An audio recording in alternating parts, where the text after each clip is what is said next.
All right, we're going live, everybody. Hey, it's Peter Bowden. Welcome to my weekly Facebook Live chat in our UU Planet community group. I'm glad to have you here. If you're tuning in, you can just say hi in the comment, whether you're watching live now or later with the recording. Say hi in a comment. I was like seeing when people are tuning in, who's checking it out. All right, so first, a couple people joined our group and it's like, oh, I'm excited for the webinar. This is not a webinar. This is my weekly chat with my community, our learning community, and it's the ongoing conversations we have, your questions kind of driving just me to think and share content with you and engage in conversation that then really helps fuel my training work. Next, is it week? Oh my God, beginning of October, I'm launching a new training site and programs where there'll be more online resources for all of you who want to just do more study and training, and then those who want to work with me. I'll be setting up groups from social media to small group ministry, growth groups, ways that we can work together and work through a process. So let's dive in. I'm going to keep this to about 20 minutes, this entire session, on social media and the real importance of collaboration. Now, why this topic? All right. One of the great things about being in touch with all of you, and we have like over 850 people in our group now, is that I get, in addition to the comments you leave and posts in the group, people message me with questions, ideas, and also concerns. So some of the things that people have been sharing with me lately, as we've been talking about social media, is congregations where there's a single person, an administrator or a communications volunteer, maybe a different staff person, but an individual who is solely tasked with doing social media for the entire congregation. And give me a thumbs up if you feel like social media is just growing in terms of the scope of what we're having to do, the challenges, the responsibility. It's huge, it's crazy. So we have some congregations that have really sophisticated teams and approaches to doing this larger communication ministry. And to those of you who are tuning in who have that approach, I'm going to be asking you, as we move forward, over the days, weeks, to be sharing how you structure your team, because we need to learn from you. But I'm hearing from people where it's one person who's having to do social media for the whole congregation. And what happens in that case? It falls apart. And so we get up to 3 big hangups. So I see people who are being asked to do social media, often it's administrators, who have no time to add this growing body of responsibilities and duties to their existing schedule. So it's just completely unreasonable to expect, when we have multiple platforms, what we need to be doing with social media, and I'll talk about what we need to be doing with social media in a minute, to be expecting an individual who's already maxed out job-wise to do that. 2, a lot of people who are working on social media don't understand how we need to be using, what the strategy is now.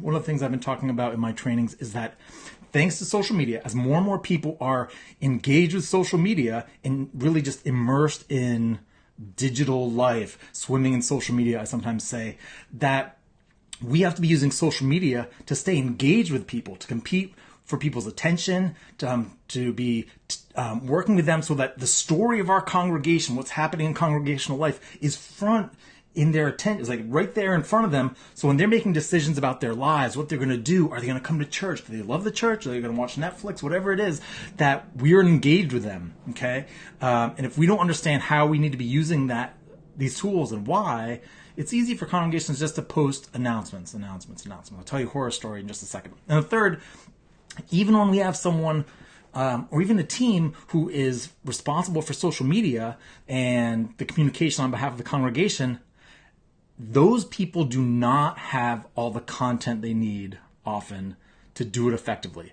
Because imagine this, if you are a congregation and you have people preaching on these different themes and engaging in justice issues and talking about ethics and morals and values in our changing world and all these really significant topics, to convert that content, the kind of stuff that we're preaching about on a Sunday, into effective social media posts, into accurate posts, into tweets, into memes, you need to be partnering directly with your staff people, with your clergy, if you have professional ministry team, you have to be collaborating with them to basically take the core message and communication content from your services, what your congregation is about, and transfer it to social media in a way that's effective and meaningful and accurate. And very often I see people getting tasked with that, and they just like, all right, how am I supposed to take this content and like guess what matters and turn it? So that's a problem. Anyone have that challenge? All right. So in preparation for this session, I looked up Unitarian Universalist congregations in a major metropolitan area. There are like 5, maybe more congregations if you go outside the immediate area. So this area, the 5 congregations. Now, I know they say sometimes on social media, don't look at the comments because it's going to be terrifying. That's sometimes how I feel when I look at our congregation's Facebook pages. I'm sorry, but some of them are horrible. So check this out. All right, you would think some highest level congregations, these congregations have been around a long time, have staff and resources. So of 5, 2 of them, the only thing they were doing through Facebook was having the links from their congregation's weekly email list go out. So you're doing MailChimp, and when it's published, whoever's doing the MailChimp, they send the link to the Facebook page.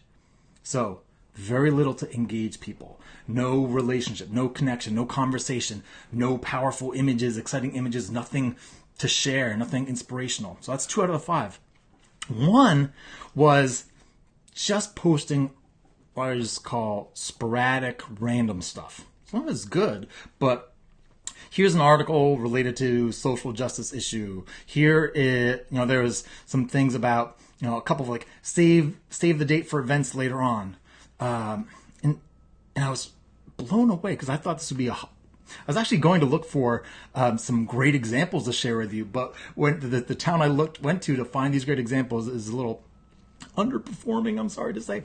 But so check this out. So coming up towards August and into September, from August going into September, there were 0 invitations to visit the congregation.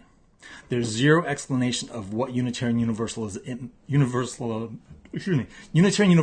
is and what we're about, what's happening in the congregation, and why in a way that's oriented for newcomers. And the only mention of a service was after the in-gathering service. It was like, we had, great smiling faces here, and it was wonderful. It was like 3 lines. But so like, if you think about people trying to decide if Unitarian Universalism is right for them, these little like weekly emails and such isn't going to cut it. So what we have to be doing much more is to kind of break it. I was thinking as we came up to this session about 3 big things I want to share. We have to be telling the story of the congregation, what's happening in the congregation, why it's happening, and using photos and video to share images so people can understand what it's all about. We need to be forming real connections and relationships with people because, and this relates to the 3rd one, people are making decisions about whether or not they belong in a congregation based on the online experience of that congregation. And so the 3rd then is, if you understand that people, increasingly digitally oriented people, are making a decision about whether or not a congregation is right for them, not based on a visit in person, but by the experience of exploring the congregation via social media, podcasts, videos, sermons, this, that, all the content we're sharing online, whether it's Twitter, Facebook, YouTube, whatever, they are increasingly checking out your congregation and trying to decide, not am I going to visit, but is this the right place for me? And that means, you ready for this? A huge chunk of the membership development process, of newcomer orientations, of greeting and hospitality for digitally oriented people. And there's always a continuum. We have low-tech people still, people who are just going to walk in off the street or be invited by friends. But a growing number of people are going to come to the congregation or not based on how they feel from your online experience. And so all these things that, if you think about the process of getting oriented to a congregation, getting connected, deciding, I want to join this congregation, and then continuing, that first chunk, maybe it's a third of the membership development process now, has been moved online Now, I know you didn't decide to move it online, but technology has moved online. Our changing culture has moved to online. And that means that if you want to maintain your connections with people, if you want to reach the community, if you want the people who are interested in your congregation to actually join your congregation, visit your congregation, we got to be engaged with them online. And I will not cuss on this little session. It is so much to do that. So think about it. If you need to be telling the story of all the things that are happening in your congregation so that the people who are checking you out, and also existing members and friends who are trying to stay engaged with, are saying like, yeah, I love this place. Oh yeah, I have all these things I could be doing and everything, streaming online and all the ways I can be distracted, or just other choices for my life. Here's the reminder of why I want to be part of this congregation. Here's why I'm going to go Sunday. And there's a thank you for this person. And oh yeah, I love so-and-so and I got to go see him. So that is so sophisticated and complicated. I think in order to do it successfully, necessarily requires a collaborative spirit. Like, we are going to work together to share the story of our congregation. We're going to show people who we are, but not only show people who we are, we're going to engage with them online and interact with them so that they know that, wow, these people are great. Like, so, all right, suppose I'm your minister. Instead of, no, I'm going to save some stuff for the ministers in just a minute. I'm going to go on a whole minister power block. All right, so in terms of collaboration, one of the reasons why we need teams is if we're going to explain what's happening in worship, well, we need the people who are involved in that. Yes, they give the announcements, and yes, you can cut and paste that, but that's not very engaging. We need to be doing more like saying, all right, if an upcoming service is about this theme, say with all the stuff happening in our world right now, and in the hearings, I turned it off to come be with you. Thank you for being here for me. That we can do things like say, all right, here's why we're exploring this issue, or here are resources and articles about the theme coming up on the Sunday, or let's have a conversation about how this issue is impacting our lives online, so that all the people who are interested in the congregation or already connected to the congregation are getting engaged with us and being like, yes, I'm going to this Sunday service to connect with my people, to continue the conversation, and we're bringing more of that worship experience online so that we're not just waiting for people to come on Sunday or whenever you have worship services and engage. We're using the tools of our time to engage with people in advance. So it's really moving that conversation that you would want to have around your worship themes. We can bring that online. Religious education. People are hungry for support with their children now. I saw an article, something like 30% of college freshmen are struggling with some kind of psychological issue now. I think technology is a big part of that and changes to our world culture. But so we need to let people know, what are we doing with children? What's the religious education about? How are we supporting families? Bringing some of that support online. So we need the people who are working with religious education being part of the collaboration, social justice, fellowship, fundraising, all these things that are part of congregational life. We need to be bringing that online. So it takes a team. It requires collaboration. How am I doing for time here? Hold on 1 second. I think I have a clock. Oh, do I have a clock? No. All right. Forget it. I was trying to set the little timer. I think it's really important. I want to shift a little bit to your primary ministry leaders. I'm talking to you if you're a minister or a primary leader, head of your ministry team, and if you're in a fellowship, if it's lay people, I'm talking to you too. It is critical now that you start shifting your mindset about what your ministry looks like. Given the number of people who are immersed in technology, who are, with all of our smartphones, increasing number of people are starting to think about humans as being cyborgs. So we are, cyborg, part machine, part human. So we have not perfected the interface between technology and our devices yet. But don't worry, Elon Musk is working on that with other people. The neural link is coming. The bridge between technology and brains. It'll be here before you know it. But so we are dealing with this situation where humanity is becoming enmeshed with technology. And so that is changing radically the way people connect, learn, and make decisions. And so if we're going to have an effective ministry, if we're going to connect people with our physical congregations, I love physical congregations coming together. Community building is a big part of my work. We need to recognize that increasingly people are getting lost and just surrounded in the digital world. And so to be effective and of greatest impact, you need to be thinking about your ministry as being a physical ministry, like your core congregation, a physical community that is embedded in a digital context, a digital world. And yes, there are people who are not stuck in that digital world, but increasingly our children, adults, everyone is getting lost in this communication and little distractions. And it's just, we need you to be there. We need you to be orienting yourself to that world and paying attention to it, because the problems that are unfolding from it are growing by the day. And so we need you to help communicate why community is so valuable. We need you to lead your team and staff and volunteers, communications team, etc., however you call it, communications ministry, social media, outreach, whatever you describe it as. We need you to value it and to start prioritizing it, not as something that's over here and, if we want to grow, we need to invest a little bit in social media, but it's like the context of your ministry increasingly.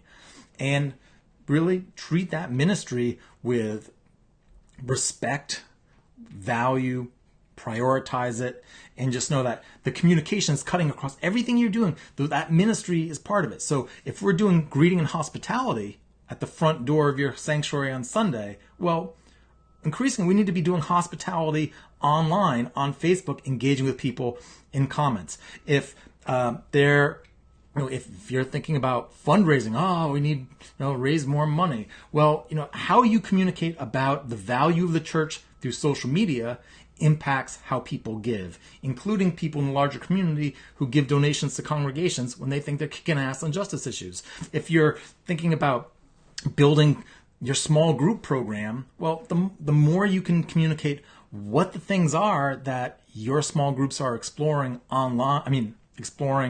in their group sessions, explaining that online, weaving it into sermons, and sharing sermons online, then we can bring more people in. Very often we have congregations where there's an announcement about what's happening in worship that might make it onto the Facebook page. But to communicate why you're preaching on something, why it matters. Now think about the Facebook Live videos I've been doing. These things have transformed my work in 2 months. Why? Because the quality of relationship I have with all of you is skyrocketing. I have people who are messaging me more than ever before. There are people sending me questions. It's awesome. Imagine if your congregation, as a minister, if you were, and this is something I want to set up an opportunity for ministers who want to experiment with this with me. Imagine if once a week, or maybe it's once a month, you go online and explain, here's what's happening in the congregation, and specifically this service. Here's a big justice issue, or here's a issue that we're going to be diving into deep on that Sunday. And we have programs and small groups that are going to be going into it. And if you care about this, I'd love to hear from you. I want you to come on the Sunday, bring your friends. You as a person can engage in a way that is going to transform your relationship to the community online and then into the congregation.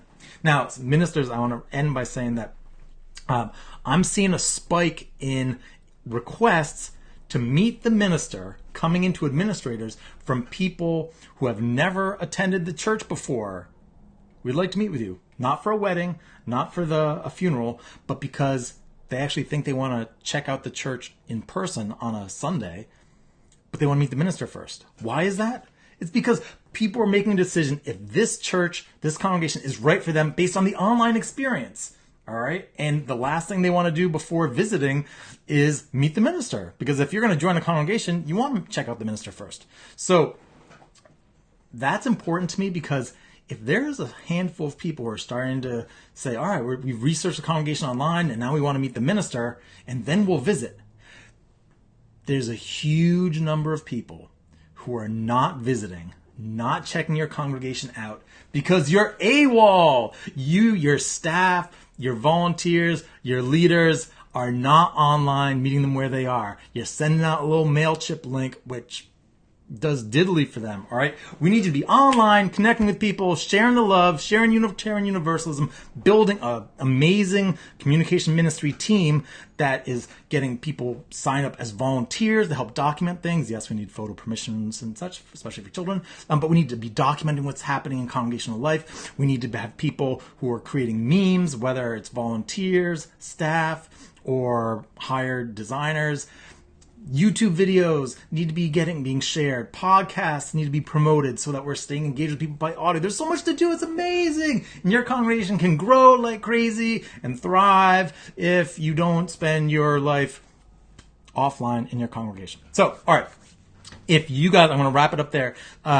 If you have questions, ideas related to this, I want to keep this conversation going. This is something we're going to be talking about forever, especially as Elon Musk perfects the Neuralink, and we actually have to deal with membership development of cyborgs, real cyborgs. I can't believe it. I just love-hate relationship with technology. But, all right, I want to close with an announcement.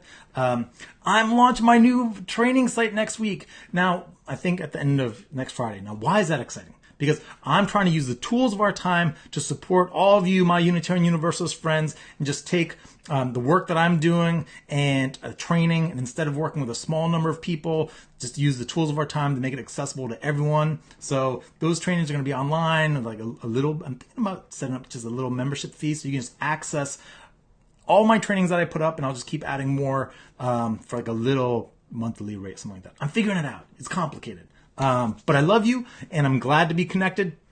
There's some people who joined this group over the past 24 hours who have some amazing social media and marketing experience. If you have some great experience that you want to share with me and our congregations through this group, I invite you to message me. If you go to the group page, you can, there'll be a link to message me. Because not only do I want to share, just my ongoing learning, but I want to lift up the expertise in our group.